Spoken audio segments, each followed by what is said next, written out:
In physics today, there are some effects already established, well established, that prove, number one, the vacuum energy is there, and number two, that not only does it interact, but number three, you can in fact get at least a little bit of it out of there in a measured experiment. One of these, for example, is a Casimir effect.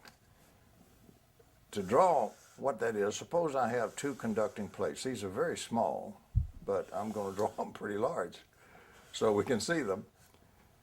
But I have two plates, conducting plates, very close together but still separated, immersed in this vacuum flux. These plates are being bombarded by all sorts of little bubbly particles appearing and moving by, and while they're in existence, they have lots of energy and they're moving with lots of kinetic energy and everything, and then they just disappear. They're little bubbles that bubble away. But in this fiery cauldron, we have all sorts of frequencies and all sorts of things bombarding these plates. So that's the first thing to realize is the plates aren't just sitting in an empty space. They're sitting in something that's really a boiling cauldron. And they're being buffeted every which way by all kinds of frequencies and everything else. Now, a lot of energy going on hitting these plates. In a practical sense, what are the plates made of, and are they placed in? They're conductive plates. Made of? Could be copper or some. They'll use a special metal that's very pure to do the experiments because they want good experiments. Now, what happens is. And is the environment they're in, is it a special room or a special? No, it's just the criterion is it's sitting in the vacuum. That's all you're worried about. Which for the common person would be just normal. Empty space. Empty space. Right. Just in a room. Basically, what we have is in the laboratory, we have these two plates, conducting plates, sitting in what we would think of as empty space. Nothing going on of any interest. Well, it turns out because of the smallness, they're down to where they're directly interacting with these things, and there is a lot going on. These things act as in one sense, as tuned antennas, so to speak, from all of these many frequencies, infinite number of frequencies. The distance across here selects out a set of frequencies, including their harmonics and all, that fit between the plates. Okay? If we have an infinite number of frequencies and energy out here, we have a little bit lesser selected group inside here. We have an excess of pressure, so to speak, from the bombardment on the outside of the plates.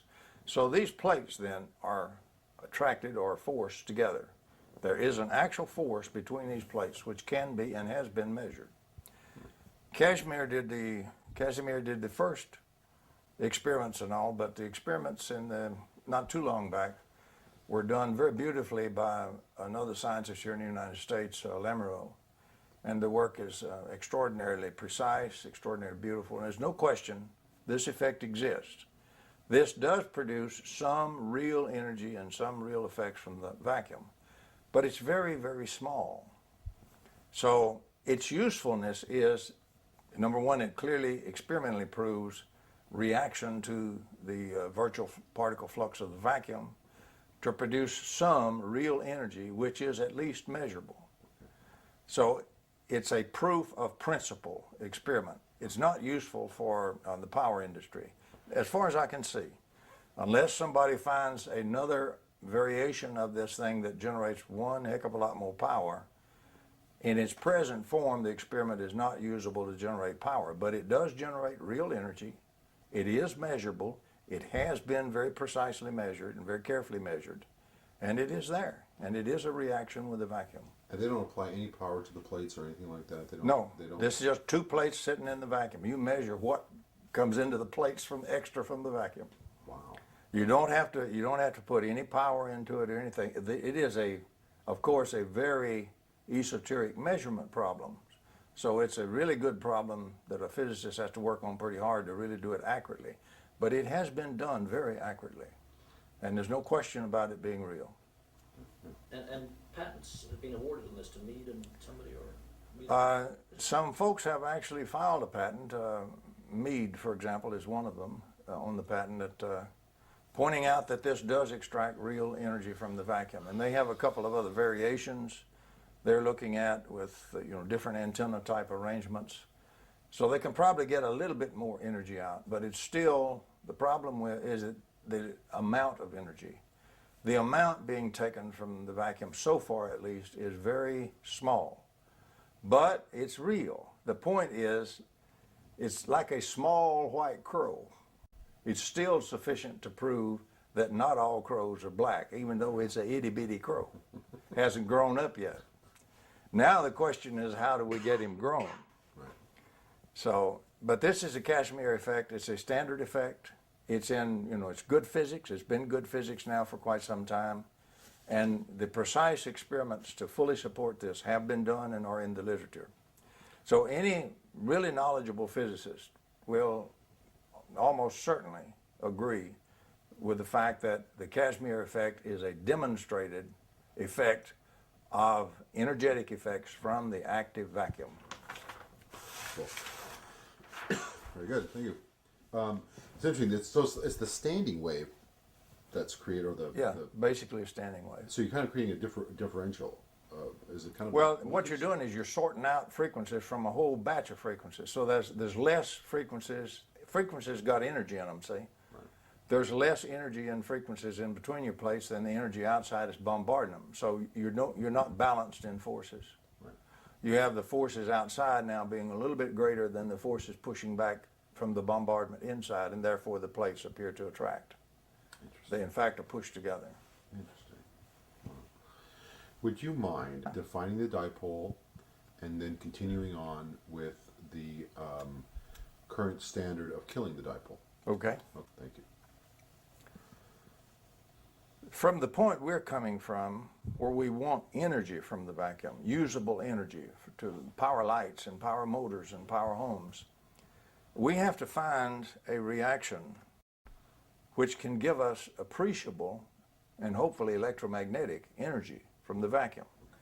Now, before 1957, we really didn't know precisely that there was such a reaction widely available. But since 1957, we now know that. It was the discovery of what's called broken symmetry. Li and Yang predicted it theoretically, particularly in 1956 and early 57, just the first part of 57. A very short time frame there is when their work, reached a pinnacle. And the publications occurred predicting, real solid broken symmetry. What we're talking about is a broken symmetry in the virtual particle flux of the vacuum. What that means is, in this part is not just like this part, we've had a change in the vacuum. That's what broken symmetry means. And we've had a change big enough to be observable. As Lee said, anytime you have a broken symmetry, something virtual has become observable. So it means we have something now that is, at least in theory, is measurable. It's big enough to be observed and measured. And broken symmetry was that magic tool that was predicted in 56 and 57.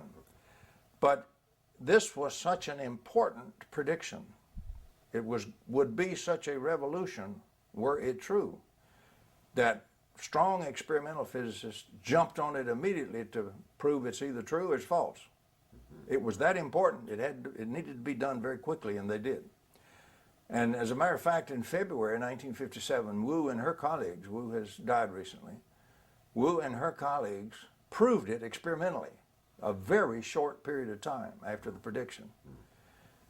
The impact and the implications of this to all of physics were so profound, the Nobel Prize Committee also moved with unprecedented speed and awarded the Nobel Prize to Li and Yang in the same year, in December of 1957. So I'm trying to create the image of how sudden and strong a revolution this actually was, and its immediate recognition.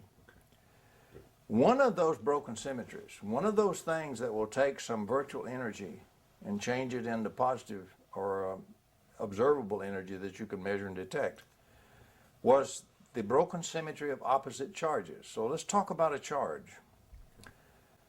A charge is a very strange thing. We really don't have a completely accurate definition of charge. It's still a bit of a fuzzy concept, but we do know some facts about it. And some of those we know way past the idea of charge back in the 1800s. Particle physics in the 1900s has found out a lot about how charge behaves and how it ticks and how it interacts with things. So if I have what we would call classically a charge, this could be just a single electron sitting in space. It's not sitting in empty space like we normally would consider it from the classical view. It's sitting in this boiling cauldron of virtual particle flux, just boiling every which way and bombarding it, and little bitty tiny momentary photons being absorbed and being re-radiated and all kinds of things. Every time it absorbs a photon, it changes that into a little tiny differential of mass and so forth. So there is a cauldron going on. The charge itself is very dynamic. As a matter of fact, if I place this charge in this cauldron called empty space, or preferably called the vacuum, and suppose this is an electron, negative charge. Surrounding it, there will be a predominance of the opposite charges in these bubbles. So I will have lots of little positive charges appearing and disappearing out here everywhere at incredible speed. Incredible speed. Well, we know that if we have opposite charges, we have what in classical theory is called force field lines, lines of force. These are not yet force, but we do have lines of attraction and so forth between these. They're opposite charges. What we have is we have what is now the broken symmetry of opposite charges, because I have one kind of charge here in the middle, and around it is this huge screen of all these bubbles of opposite charges. If I'm trying to look at this charge with an instrument or measure the charge, I'm not really measuring the charge. I'm measuring through this screen charges, which is infinite, by the way. Okay. And the inner, or what's called the bare charge, if I could get rid of all of this screen, is also infinite. But the difference is finite. Infinite in potential. No, infinite, really infinite. Right now, it's infinite. In energy. In energy. Unlimited energy, no limit whatsoever, in both sets of charges. This entourage, or this ensemble would be another word to say, is therefore involving two sets of infinite energy. All kinds of flows of energy that's just unlimited. So we have an incredible amount of energy going on here in just one single electron. Remember, its fields and interactions go out towards the end of the universe. So it goes way on. If it's been around very long, it reaches out across the universe. So we have this tremendous entourage, and our instruments cannot measure this internal bare charge. We can only measure the difference, what we see through this screen of opposite charges. Okay. And that difference is the textbook value of the classic value of the charge of the electron. Okay. That's what's printed in all the handbooks. The difference. But the classical people stop right there. The models stop right there with that difference. If we want to talk about energy from the vacuum, we must go to the more modern knowledge where we know what's going on is much greater than that. And we know the only reason that we have any fields at all from this ensemble is this broken symmetry that was predicted and then proved, and the Nobel Prize awarded in 1957. Because now I have all sorts of little dipoles. That means one kind of charge on one end separated at a distance from another charge. That's a dipole or dipolarity. And the broken symmetry of opposite charges is really the broken symmetry of dipolarity. What do you call broken symmetry? Broken symmetry means it's not the same as it was before. If it's being fed virtual stuff, something broken got up into the observable state, came up over the quantum threshold, and he's real. I see. That's what broken Not everything is fish under the water anymore. Some of them are whales that have jumped out of the water. So it's like a breakthrough. It's a breakthrough from the vacuum up into the real, honest-to-God, ordinary world. Okay, that's what. All right, great. So the importance of broken symmetry is it's a process for doing that. And this means that this ensemble that we've just been talking about, one little old electron, is doing that. It's continuously absorbing this seething bubble energy, if you want to call it that, the virtual state energy, changing that into little bubbles of extra mass, just a tiny differential of mass. But that grows because mass is unitary. So it's the physical from the invisible. Yes.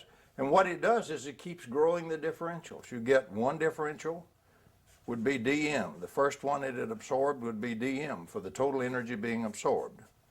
dm1, well, then another one is absorbed, so that's plus dm2. M is the mass of this electron. Then the third one is absorbed, and that's dm3. And this stuff is just integrating because mass is just unitary. You add some more, it adds, just like throwing quarters on a scale. What's the D again? The D is differential. Differential. Okay. So as this process continues to add, the addition of differentials, by the way, is what integration is mathematically. This thing is integrating what would otherwise be disordered energy, because there's no rhyme or reason to how these particles are absorbed. But now they are. They're ordered in the time in which they are absorbed by the mass and increase the mass. When enough increase in mass occurs, that mass, as you know, is energy. The amount of energy in that mass is enough to make an observable photon. This thing has just broke the surface and has become a whale, which gets kicked out. And this ensemble then emits a photon, a real ordinary photon that will hit your film and record on your film and record on your instruments.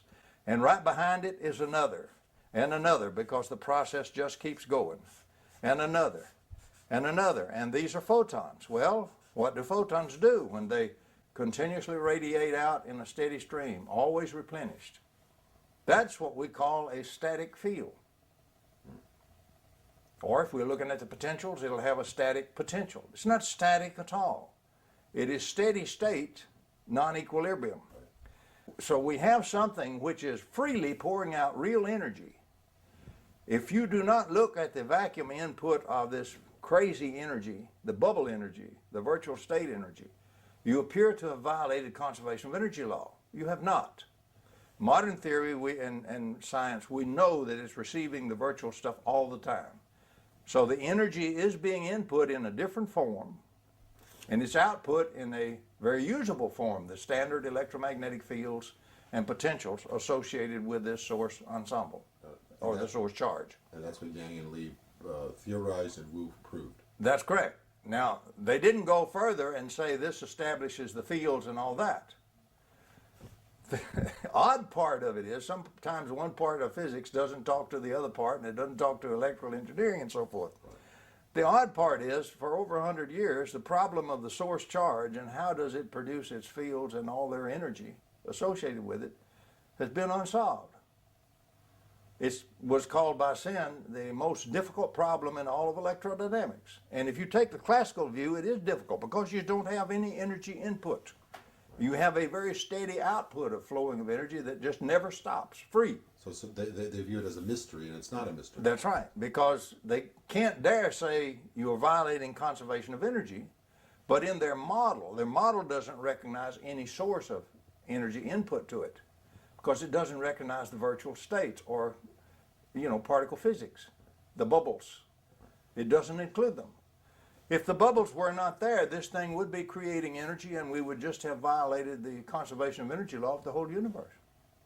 But that's not true. It is continuously receiving energy. Conservation of energy is very happy to remain intact.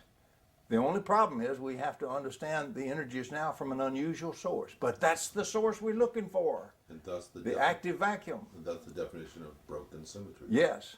Does an electron have mass? Electron has mass, yes. But a photon has more? No, a photon has no mass in the standard treatment. In a curved space-time, if you want to get really technical, a photon can develop what we would call mass. But in the standard treatment, the photon is massless for a very simple reason. If I visualize space-time as flat and don't let it get curved, right, and I have a photon, suppose I started out was a three-dimensional object, length, width, and height, and I start to moving it. The faster I move it, the more energy, kinetic energy it has, but it also undergoes a contraction of the length along the line of motion. And at the speed of light, that contraction reaches a length of 0, and so now I have no mass. I have something that we would think looks like a flat plane moving at the speed of light. That's usually the way they represent an electromagnetic wave, a plane wave. Oscillations occurring in that plane. But for our purposes, since we wish to power things, we now have something which pours out gobs of energy, lots of energy from the vacuum. We have taken a tremendous jump from the Casimir effect. However, nobody pointed this out of how these fields are established and tied it back to the broken symmetry that got the Nobel Prize for Li and Yang until actually the year 2000, when I finally put it all together. I just took the bits and pieces like I do. I went to particle physics and I found the pieces that already fit. I didn't create all of this at all. I just found it and put it together, like putting pieces of a puzzle together, and published it in the year 2000. But this is the way the fields are made and established. So it's nature's benevolent gift to us.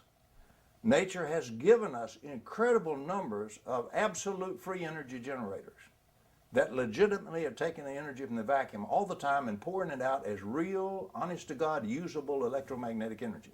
It's already there. It's called a source charge, and it's this ensemble. And how much energy can it pour out? It's unlimited. It's got two sets of infinite energy it's working with. So it can run forever. The charges in the original mass in the universe been around for something like 13.7 billion years or so. They have been doing this steadily for 13.7 billion years. And they haven't run out yet. They're still going at the same rate. All around us. All around us.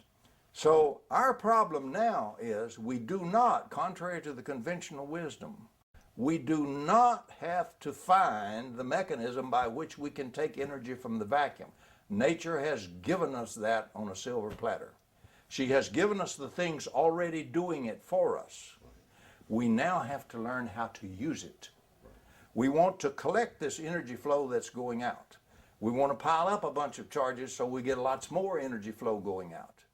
We don't want to mess with the charges and the dipoles.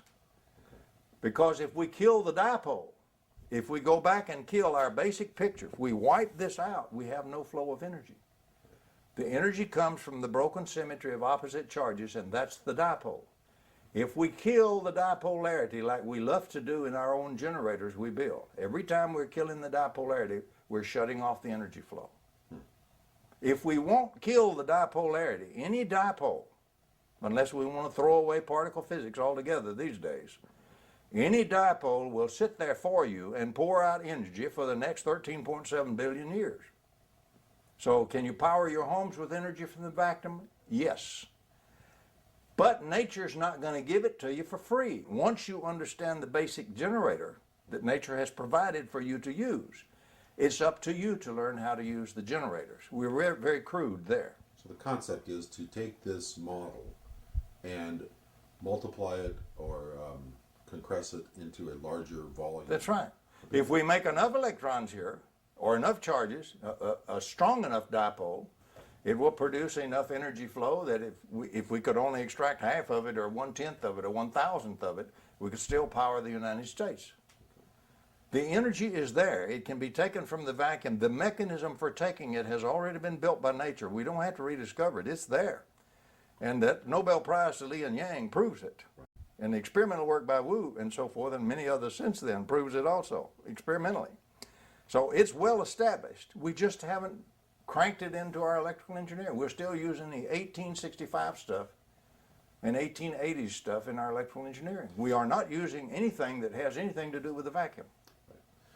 So let's also go one step further and talk about the practical application of dipoles in current power systems and the killing of the dipole. Let's go through that. Let's look at how, for example, an ordinary power system is really powered, because the electrical engineering model assumes correctly that all the fields and all the potentials are made from those source charges. They're produced by the source charges.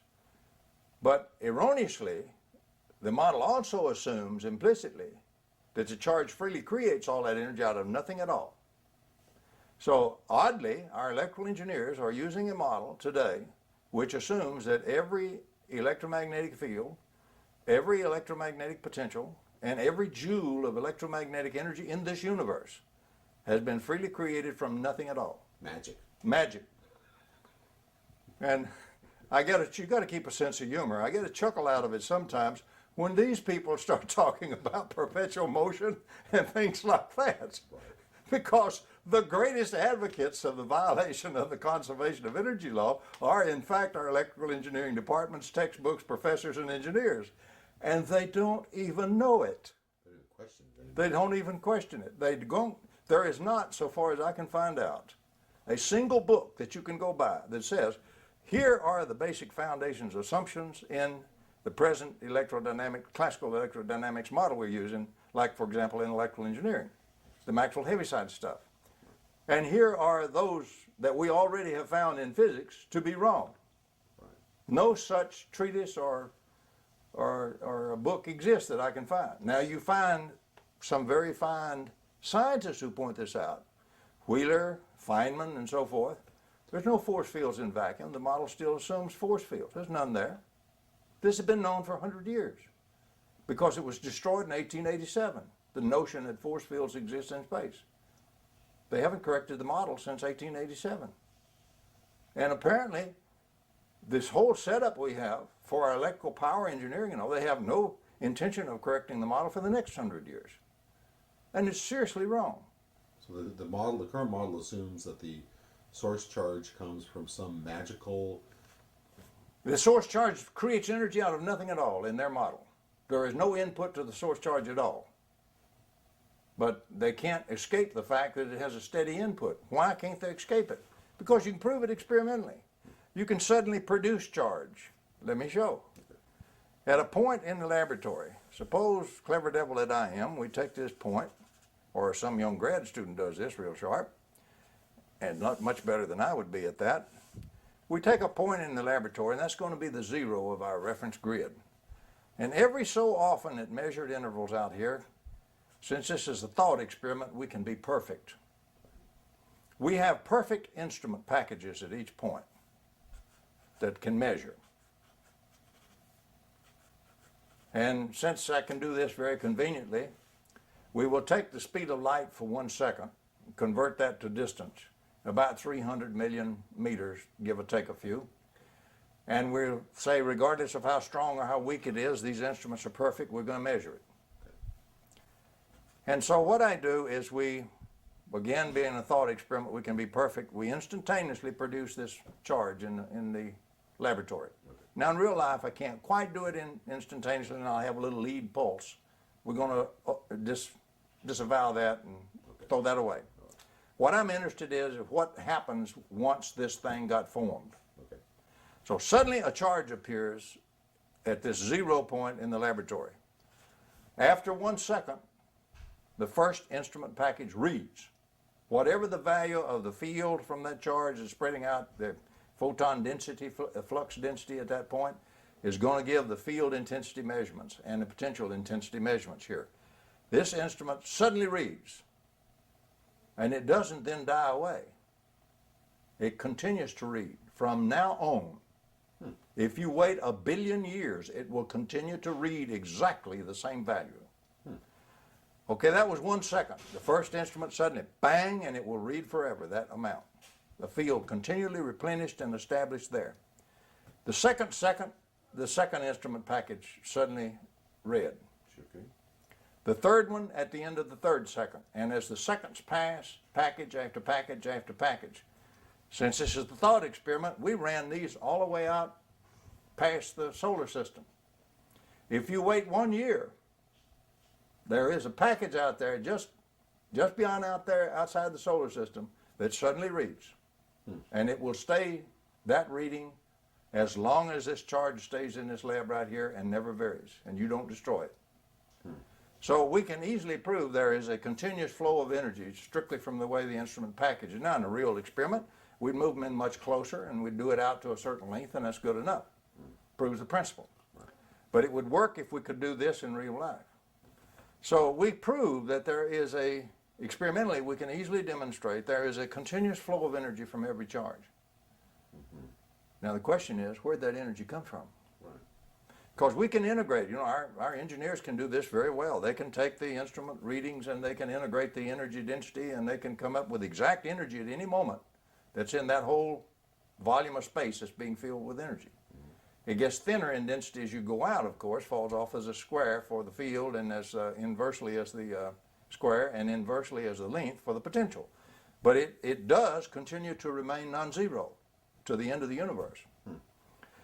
And so we have then incredible generators of energy already with us called charges, source charges, which do take the energy from the vacuum. And all the electromagnetic energy we have, all the field energy, all the fields, all the potentials come from those source charges. And that comes from the vacuum. Nothing we do has ever done anything but use vacuum energy. And we called it electromagnetic field energy and electromagnetic potential energy. So things like permanent magnets. Permanent magnet is a dipole. So we call magnetic charge, you see, a pole, a magnetic pole. So what we have in a permanent magnet, we have a dipole. Broken symmetry of dipole, of any dipole applies. That permanent magnet is doing this process all the time. But if the field is absolutely steady, and you come and measure it, and you come and measure it again, and you come and measure it again, it'll always be the same value at that same point. You tend to think it's static. Okay, let's reason about static. Since this thing is flowing, you can't have a photon in space sitting still. If in free space, if there's a photon there, it's moving at the speed of light, or else we've got to throw away relativity, including special relativity. We've got to get rid of it altogether. That's not true. It is moving. But the thing is, as Tom Flandern pointed out, you have two ways of looking at something static, and he used a beautiful representation of a waterfall. If the waterfall were truly static, it looks fixed if it's perfect, assume a perfect one, it looks beautiful and it's just always the same. Every time you look at it, there it is. Doesn't seem to have changed at all.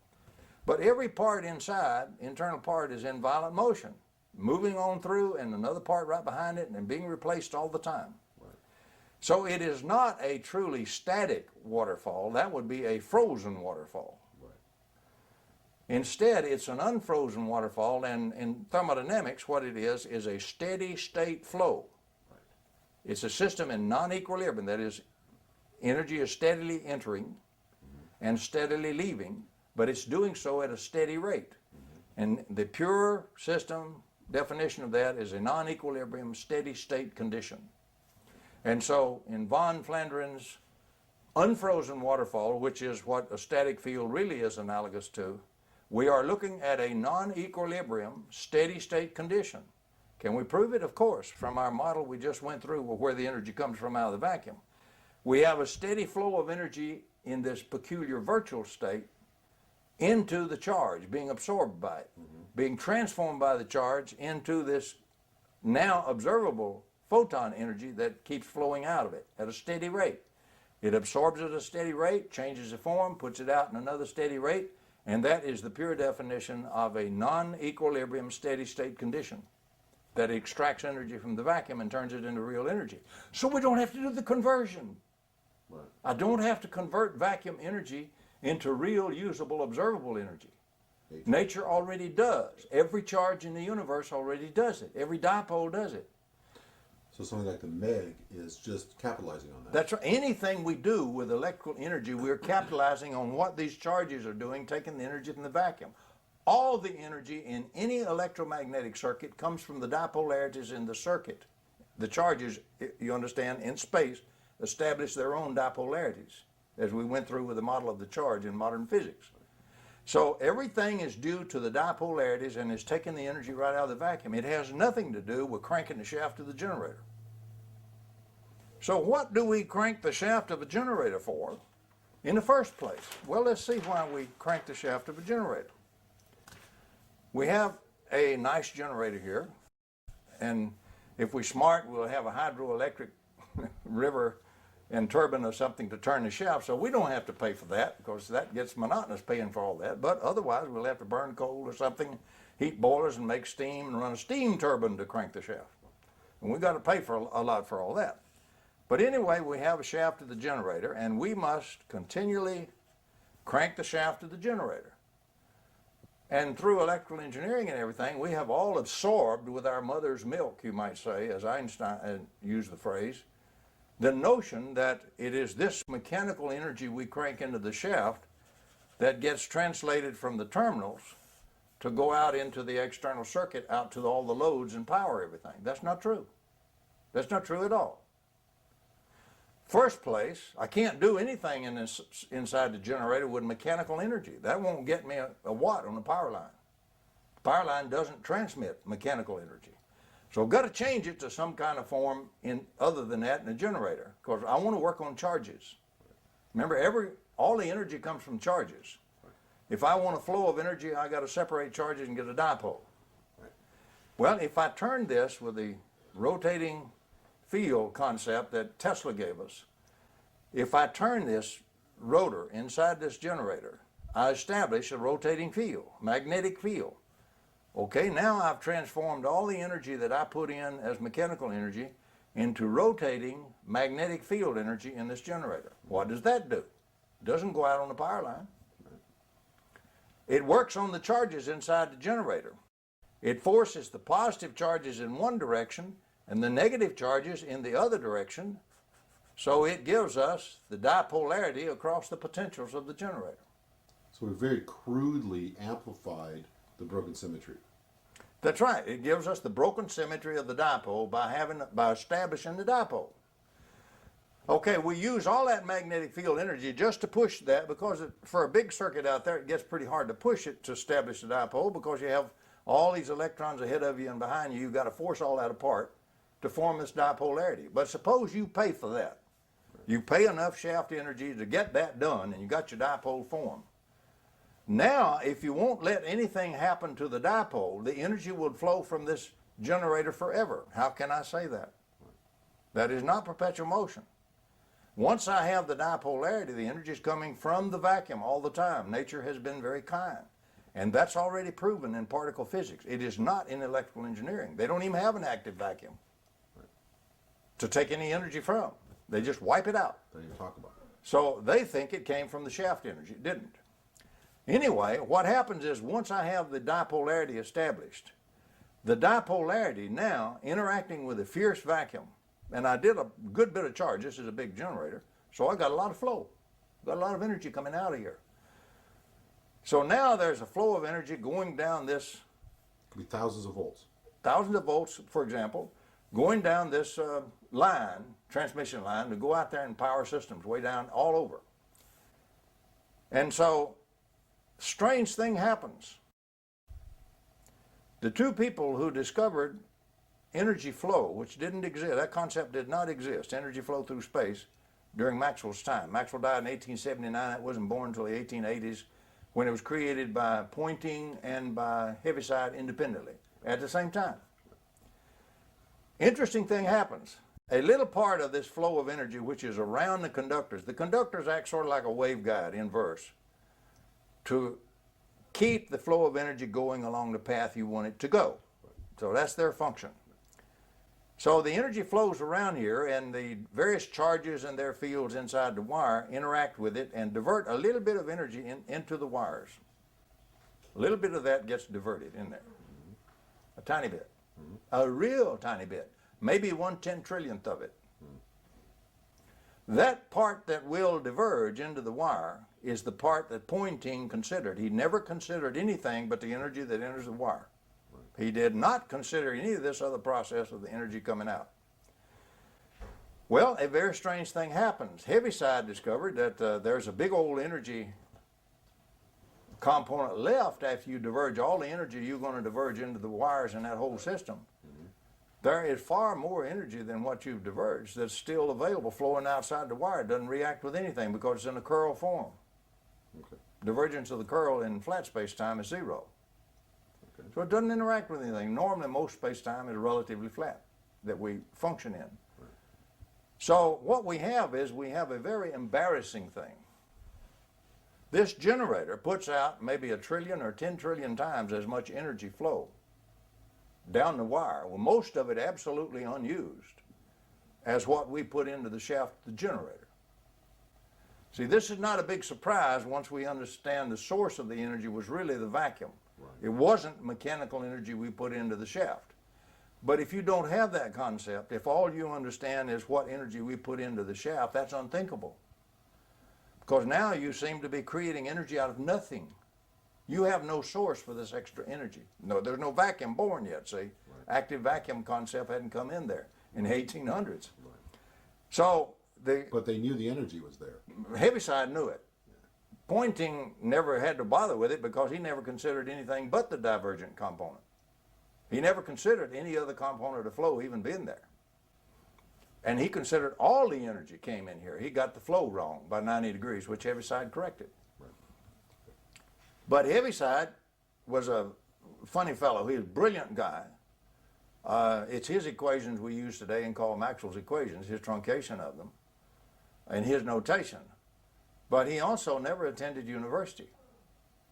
And a lot of mathematicians and folks like that were always all over his case.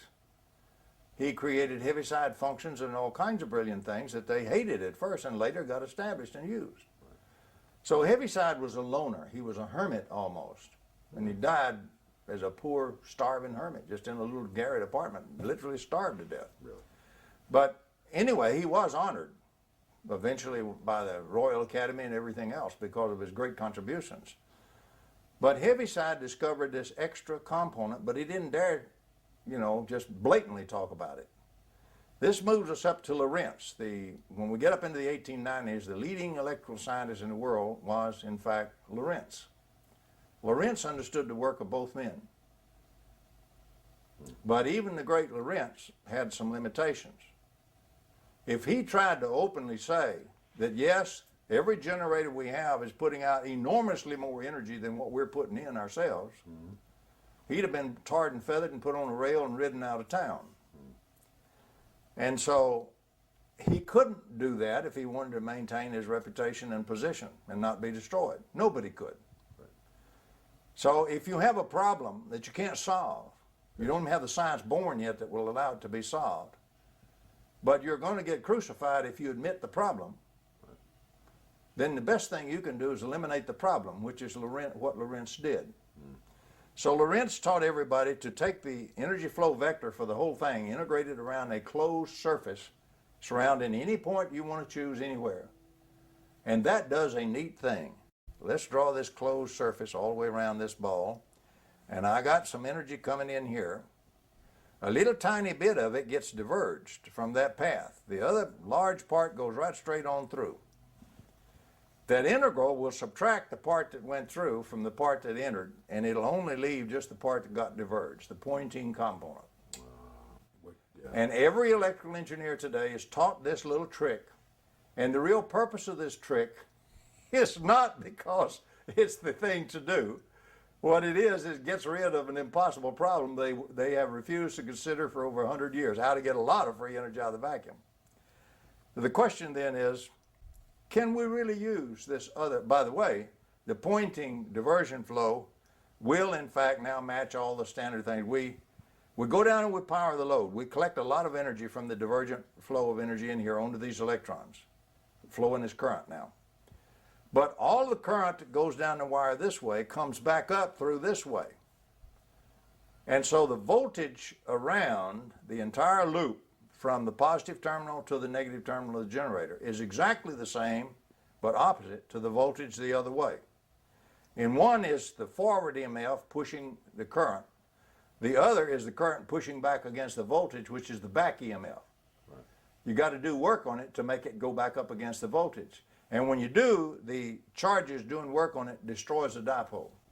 The current return. The current return, the equal current return, and for the equal voltage. Right. Then you have upheld Lorentz's symmetrical regauging, which says that your forward EMF has been made equal to your back EMF, and half of all the energy you collect in the external circuit shall be used to do nothing but destroy the external source and its ability to take energy from the vacuum and give it to you. So we kill the dipole, we get some energy in the load, we kill the dipole. Half the energy killed the dipole, the other half, some of it got lost along the way in leakages and losses. Less than half got in the load. So we used more to kill the dipole than we got in the load. Well, to restore the dipole, you've got to use at least equal amount of work on them, to force them back apart. Brute force. Brute force. So you've got to put at least that amount of energy back in there. If you had a 100% efficient generator, to force the charges back apart, restore the dipole, and restore the flow of energy from the vacuum. And that's more than what you got in the load. The COP, coefficient of performance, which is defined as the amount of useful energy I get out of work out there in the load by the total amount I myself put in. In this one, I myself will always have to put in more than what I get out in the load. So the COP is less than 1.0. The fraction there is less than 1 when you divide them. So we specifically design a system, a closed current loop circuit, where we make these two currents equal for the forward EMF and back EMF. And we leave the generator wired in here so we can and will destroy the generator's dipolarity and source of energy faster than we power the load. So we always, to restore the dipolarity and keep taking energy from the vacuum, we have to keep cranking the shaft of the generator, and we're always going to be cranking it harder than the amount of stuff we get out in the load. That is the stupidity of the present power systems we have designed for the last 100 years and built. No matter what is driving the load is still there. You still have current return. That's correct. Well, you don't have to. There's no law of nature that says I have to use a closed current loop circuit. Tesla went to a one-wire circuit. Right. Right. So how does fire it into a capacitor on the other end and fire it back. In your projection into the future, assuming that we develop energy from the vacuum power sources, how does that fit in with the closed current loop system of using energy? The first requirement to get an over-unity electromagnetic system, the first requirement is you must violate the closed current loop system that guarantees you have to put more energy in than you ever get out in the load. You have to violate this. Several ways to violate it. But the load, what I'm saying is the loads stay the same. The load is the load is the load Sure, is the load. that's no problem. Right. So unless you want to power it with negative energy, you want to design the load to be powered by negative energy, then the load will give you energy in addition to powering itself. It'll take it from the vacuum. But using the current assumption of a positive energy. That positive energy, that's supply. true. The load is a load and an impedance is an impedance. Right. And so how does that, we still have to power the load. That's correct. And we still have to return the current. No, we don't. Oh, we don't. Mm-hmm. Okay. The only reason they return the current is they want to reuse it. Huh. By the way, let's talk about current. You see, current is not like water flowing through a pipe at all. That's not what happens. These electrons in these wires, the free electrons are constantly hopping off of one atom and hopping around and then hopping onto another one all. They call that the Drude electron gas. Drude went through all of that back around 1900 or so. And so what we have is an electron gas of these hopping electrons in the wire at any one time. And when we put an energy flow down here, the flow runs through by all these charges. Now, it runs almost the speed of light. If everything were perfect, it would run at the speed of light. But we do have inductance, we have capacitance also. It's a little bit less than the speed of light. That the actual potential, the actual energy flows down the wire. The electrons don't flow like that. On the average, in our average little old circuit, the electrons will flow about 4 inches per hour. About 4 inches down the wire. Wow. Because one has to pop, and what you have is called electron drift. On the average, it'll drift a little bit in the popping and drift a little more. It's a statistical thing of the drift that develops in these electrons. The electron can't just take off down the wire because all the other electrons, gobs of them ahead of it, is repelling it. So everything has got to interact with everything and do its hopping and its collisions and all, and so you get a little drifting down the wire about 4 inches per hour as far as actual movement of the electrons down the wire longitudinally. And yet the energy goes almost the speed of light. Now, one way to violate all this stuff, suppose if you have a good conductor made of copper, the response of the electrons to move into current from the application of the voltage is so fast that you just have to consider it instantaneously. Different people get different answers, but it's up like 10 to the minus 16th seconds. So incredibly short that, forget about measuring the time between when you pop the voltage and when the current starts. Right. So effectively, in the normal circuits we build with copper wires and so forth, the current goes as rapidly as we apply the voltage. So we always got power going, we always got destruction of the dipole. Right. If you got voltage, you got current. But now suppose we slowed that down. Suppose we froze those electrons for just a bit, say like a millisecond, a thousandth of a second. Ooh, that's a long time for something that's flowing at the speed of light. 300 million meters per second, that all you cut it down was 300,000 meters, you see, that it could flow before your electrons would start if you just delayed them a millisecond. So you potentialize your whole circuits with very little, you know, there's always a teeny little bit, you don't quite get to zero, but with essentially zero current. If you built something that had a delay automatically in the conductors, you can do that. If you dope this wire, if you take aluminum wire and dope it with iron, 2% iron, the numbers from the number crunchers come out looking like about a millisecond delay. You can design that and change the amount of iron and all this stuff until you get a millisecond delay. We have to have an alloy now. We want a nice equal alloy here. We don't want particles stuck in everything. If we have a nice alloy with about 2% of iron, give or take a little bit, we can build a wire which in fact will have about a millisecond delay between the time you apply the voltage, if you very sharply apply the voltage, and the time that any significant current gets going. About a millisecond delay. During that millisecond, unless your current, your circuit is greater than about 300,000 meters long, that's 300 kilometers. Normally we don't use a circuit that big. You can potentialize that circuit with no current and no power and no work. Energy is free. Potential energy is free. It doesn't cost you anything. Comes right out of the vacuum from your dipolarity and comes out free. You only pay when you start doing work and dissipate energy and change the formula.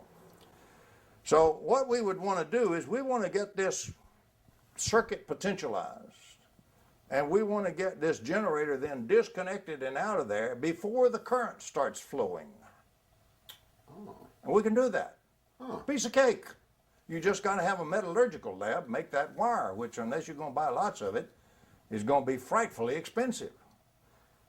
We looked into doing that, and you know, we weren't going to cough up $30,000-40,000 to make that wire, unless you were going to get a lot of it made and so forth like that. But for a research program, and particularly where people have their own metallurgy, you could do that, and you could experiment with it. Okay, what do? We connect the generator very sharply, and we immediately fire the voltage down the circuit, and we potentialize the whole circuit. Meanwhile, the current is frozen, it's pinned. The electrons are trying to get started down the wire. The iron and so forth is delaying them. They're not moving. So at that point, we suddenly break loose the circuit from the generator, from the dipolar source. We attach instead a semiconductor, a diode, that will only allow the current to flow this way. And what happens is this circuit now, with all this capacitance and all this potential it's got, and you can put this and that in there and experiment with how to do this optimally, whatever energy it has now collected, it will dissipate at least half of that in the load. It'll discharge and power your load for free. It cost you a little bit of switching cost. You didn't have to pay for any energy. Meanwhile, you didn't destroy the dipolarity in your generator. So you pop it again, and you pop it again, and you pop it again, and you pop it again. Now in the real world, you do lose a tiny bit, so after a while, you're going to have to crank the shaft a little more. But you're automatically in COP greater than 1.0. You're going to have a lot more energy power in your load than you have to put into the shaft of the generator. Now that's a doable. For example, if the Department of Energy really would get serious about innovative research, this could be done by any of our national laboratories. There's not a single one of them that will do this. That's the last thing they wish to do. Okay. They will work on hot fusion, they will work on fuel cells, they will work on how to burn coal more efficiently, how to scrub it better, all sorts of things like that. The last thing they will work on is anything that would change electrical engineering. We're still stuck with a 100-and-something-year-old model that's seriously flawed, and everybody in the world is defending with his dying breath, instead of changing it like a scientist should do. When the experiments refute the model, the scientific procedure is to change the model, not assail the experiments as they did in cold fusion, and not deny it and continue to do business the old way so that we can maybe bankrupt the nation one of these days because of the need for oil and the cost of energy. But all of this is doable. That's just one way that you could potentialize in static mode, disconnect your generator, let the circuit now come alive and become a dynamic circuit and discharge the energy that it got for free. But our engineers are taught that a static field is useless when it's the most precious thing we have. It's pure flow of energy. It's a steady state flow. That's right, it's a steady state flow. Use that flow for free from your dipolar source and don't kill the source. That's the 10 commandments put into one for free energy. Don't destroy the source dipolarity because you're killing the extraction of energy from the vacuum. You just never knew that. Relaxation time of that storage element, which we were discussing the other day, in fact. And there may be many other different devices or elements that can be designed that will do the same thing. I'm not trying to say that this is the only way. But it is a way of... Right, this is the basic approach that you have to think about, which is entirely different and foreign to the conventional engineer, electrical engineer. But you've got a positive and negative source of energy. Okay, so what your controller does then is it provides the oscillator and the timer. Put OSC and timing in here too. So what it's going to do is it's close this switch and energize this circuit. And while that's closed, this will charge up from the energy here, but it's done quickly enough that no current. If we put an ammeter in here, we should get virtually zero current. Yeah. So before current flows, this switch is opened and the controller closes this switch. And now you power the load with that much energy. Yeah, yeah. And then it just repeats and repeats. Okay. That's all there is to it. It's really a form of DC to DC converter. Yeah, yeah. But the difference is, a conventional circuit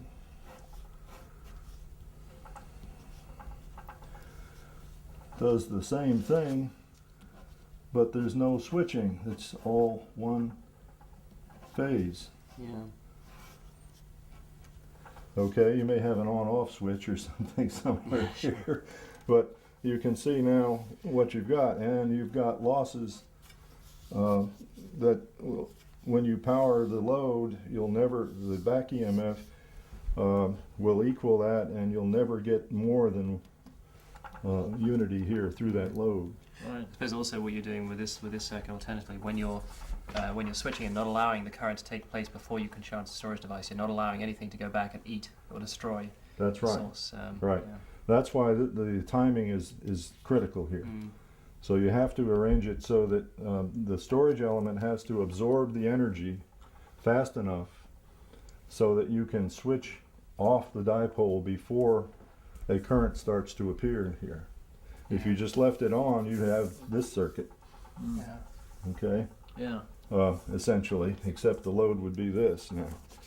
So you don't want to do that. You've got to have the timing such, and we know that, well, we just know we know two methods to do it. One is a capacitor, and John uses that technique. Right. Is a way to go. The other is a coil that is made of a material that will slow down the relaxation time, which the relaxation time is what we're talking about with no current flowing during that first initial time period when you turn it on, until you have chance to open the switch and then switch it over. The energy now is in here, and we switch this one on and we put the energy into the load. So this is what I was talking about, two phases. Would that be a coil that would be doped with was it 98% iron, 2% Yes. 2% aluminum? Yeah, well now that's a little sensitive according to Tom. He happened to find out. Published it in 1992. Oh, he did? Okay. Yeah. I mean, that's how I knew it. We know that if you can get a piece of wire that's made of 2% iron doped aluminum, Right. that it will give you something around a millisecond of relaxation, time. which is So that's really the too wire, the long. circuit. It's not to do with the storage device. That's the circuit, the wires you're talking about, which you have. The wires could be copper, Okay. That would be in Okay. the storage. but just Oh, sure. inside here you Just would a little have a PCB coil listed, yeah. made of aluminum Okay. Yeah. with this aluminum doped iron. That's all you need. But Okay. the problem is to manufacture that you have to make it in an inert gas, and it's a really complicated. Yeah, it's not a manufacture. simple thing. You Yeah. can't just run into the lab and whip up a Yeah, piece sure, of wire with that on it. Yeah. So, but that's all there is to it, and it's Yeah. extremely simple once you understand the concept, and that's what Tom's trying to get across, that you have to change your thinking from this type of circuit to this type of circuit Yeah. with the two phases. Yeah. I was just What thinking. we're taught to do this. Yeah. Yeah. Yeah. It's over 100 years old. And physics, you see, at the time they put together the model, it was the very best information we had. Special relativity hadn't been born. Drude electron gas wasn't known. In fact, the electron hadn't even been discovered. People didn't know there was such a thing as an electron. The atom was a blob. There was no structure in the atom as far as their models went. It's clear they had energy. That's right. They knew about energy. That's right. But the basic understanding that we've gone much further now in physics was not there. If we'd have been back there in that day and age, we couldn't have done one bit better, maybe not as good, because they did it real straightforward and real dedicated. And much like your own work, they were studying phenomena. That's correct. They were studying various kinds of energetic phenomena and and coming up with theoretical models to That's right. explain the phenomena. What I've done is considered two things. I come along at this late period when a lot of physics has been done. It just had never been incorporated. It has never made it out of the batch of physics where it was done. It never did get really communicated. People may say, oh yeah, I've read about that, but that's it. They never took it to mind and never changed their model. So I had the good fortune that the physics is available. If you will go do some research and pull out the bits and pieces, it's there. But it had never been put together and taken back over into electrical power engineering and start doing it in power. The other advantage I had, I was very fortunate to be able to work with independent inventors who did have things working. Floyd Sweet, Howard Johnson, Frank Golden, and people of that caliber.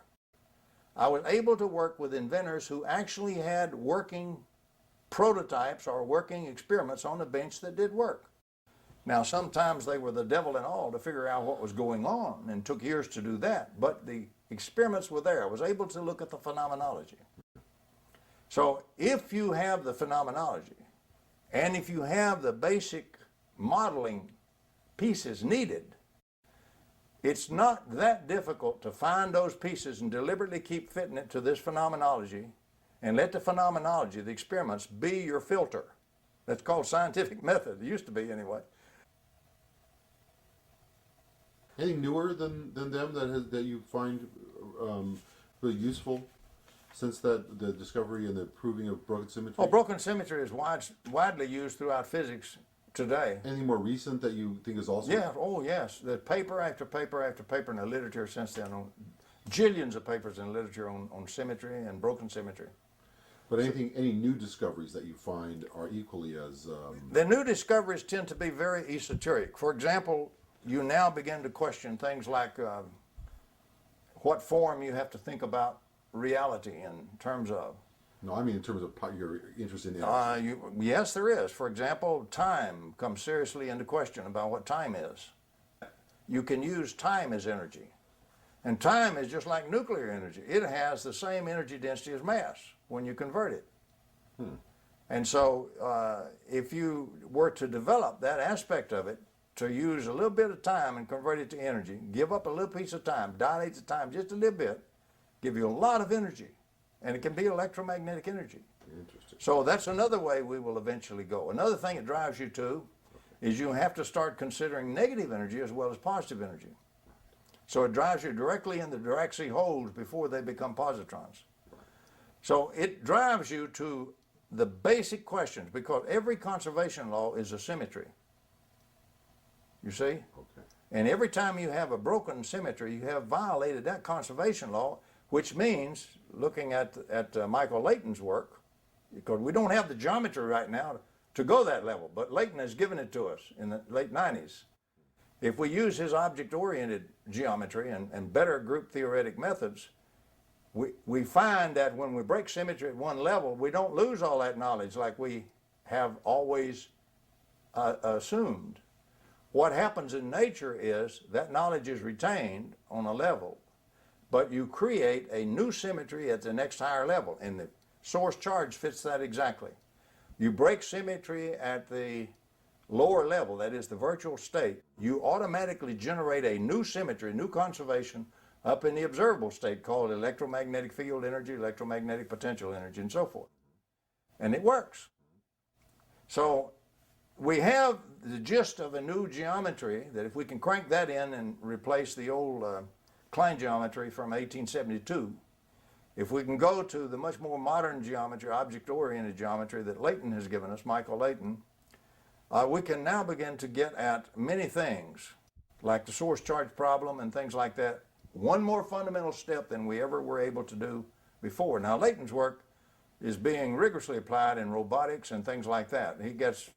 His stuff holds up and works a lot of times when the old Klein geometry just falls apart. Really? Interesting. So it's good stuff, and it's got plenty of experimental proof behind it. But nobody has applied it yet to source charges and electrodynamics yet. But it has a great field of application. All I've done is point it out.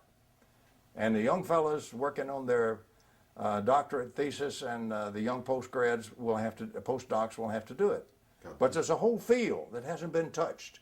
Department of Energy should be up to it in their eyeballs, to their eyeballs. They aren't. They don't even recognize the term. Because it's not the things they're doing already and already have set up. Big organizations are like a big old ponderous ship. You don't turn a ship on a dime that's full steam and moving ahead and all that way. It turns over a long time. And the same thing is true with any big ponderous organization. It just turns very slowly, sometimes very frustratingly slowly. But it can be turned, but it'll always start from the young guys. You know, it's such a trite thing that historians of science just say it automatically. You know, most of the science is done by people in their youth. Einstein was a young Swiss patent clerk when he did relativity, for example, and things like that. So the funny thing is, to change the science, even though it's very slow, we have to get to the young people and get the message across to them. Then they will come in, they will look at the references. They may make whatever changes have to be made to get it very precisely said, very precisely modeled, and they'll give us a new technology and a new science. So you think time could be used in the production of energy? Yes, I do, indeed. Wow. Wow, that's really far. There's no big deal in that. When you have special relativity, anytime you use velocity, you change a little bit of time into energy anyway, kinetic energy. See, remember, you got to learn to think in a model that uses only one fundamental unit, energy. Right. Time is energy. It's a function of energy. So is mass. Mass being energy doesn't bother us now after the atomic bomb and relativity and E equals mc squared. Right. Even a grammar school kid knows that today. Right. But in its day, that was considered so shocking that it was almost unthinkable. People would say, why, there's only 10 or 12 people in the entire Earth who understand general relativity. They would make statements like that. And of course, that's trivial. Once the young guys understand it, it spreads out. And now you've got jillions of people that use it as a matter of course. We're in an area where we need to make some changes of that nature. We can take energy from time, borrow a little time and use that up and get lots of energy. We can modify a lot of the electrical power engineering stuff that we're doing, make that a much better model, remove some of the errors from it, And suddenly we've got a whole vacuum set of energy, gobs of energy, and we've got this extra tremendous component we're throwing away now from every generator and battery and everything else available for use, the heaviside component. So it's a rich energy field. If we can ever get them to quit using the term innovative research, innovative science as a buzzword and actually use it as a scientific funded program and turn the young cats loose on it. We have plenty of very experienced young people, fine training, excellent mathematical training, excellent theoreticians, excellent experimenters. We have as fine a crop of young scientists we've ever had since we existed in this country. We are not using them properly at all. We're trying to put them in a cheese press and mold them into square heads. They are forced to be now in fierce competition for dollars for programs, for a post-grad program or to work on your doctorate. Yeah, we talked about that. And we talked about the packages coming down. You don't have any choice about the research that's done. It's already decided for you. The faculty in the electrical engineering department or the faculty in the physics department at a leading university doesn't sit down and decide what they're going to do in research. They look at what's available to get funded to do and what they have to do. And then maybe there's a tiny bit left over somewhere of what we would like to do. So what we're doing is really suppressing that scientific innovation.